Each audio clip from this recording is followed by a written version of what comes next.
বিসমিল্লাহির রহমানির রহিম। একটি শোক সংবাদ, একটি শোক সংবাদ। হেৎ, মানুষ মেলা কোন আবার আমি কি মরছি না হে? ওহো সবাই সাহেব, আপনি মরেন নাই। Sorry for you to mistake. হ্যাঁ আচ্ছা, চেঞ্জ করতেছি। এই এলাকাবাসীকে পুরা 13 নম্বর সতর্কবাণী দেওয়া হচ্ছে। এই এলাকায় যদি বসবাস করতে চান, অবশ্যই আমার কাল্লু সভাপতিকে, রানিং দলের সভাপতি কাল্লু সভাপতিকে চাঁদা দিয়ে চলতে হবে। আজকে মাইকিং করার একটাই উদ্দেশ্য, কাল্লু সভাপতি মানে রানিং দলের কাল্লু সভাপতির নামে আমরা চাঁদার জন্য গিয়েছিলাম বাজারে, কেউ কাল্লু সভাপতিকে চেনে না। তাই আজকে বিশেষ কথা, আজকে আমরা মাইকিং করতে বেরিয়েছি।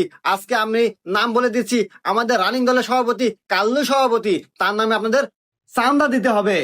এই বাজারে যদি একটা দোকানে যদি ব্যবসা করে খেতে চাই, অবশ্যই আমাদের রানিং দলের কাল্লু সভাপতিকে চাঁদা দিয়ে চলতে হবে। কি বলেন সভাপতি সাহেব, ঠিক না? যাই হোক, আজকে আমি আপনাদের মাঝে আমাদের কাল্লু সভাপতির নাম ঘোষণা করে দিয়ে গেলাম। আজকে থেকে সবাই চিনে রাখবেন।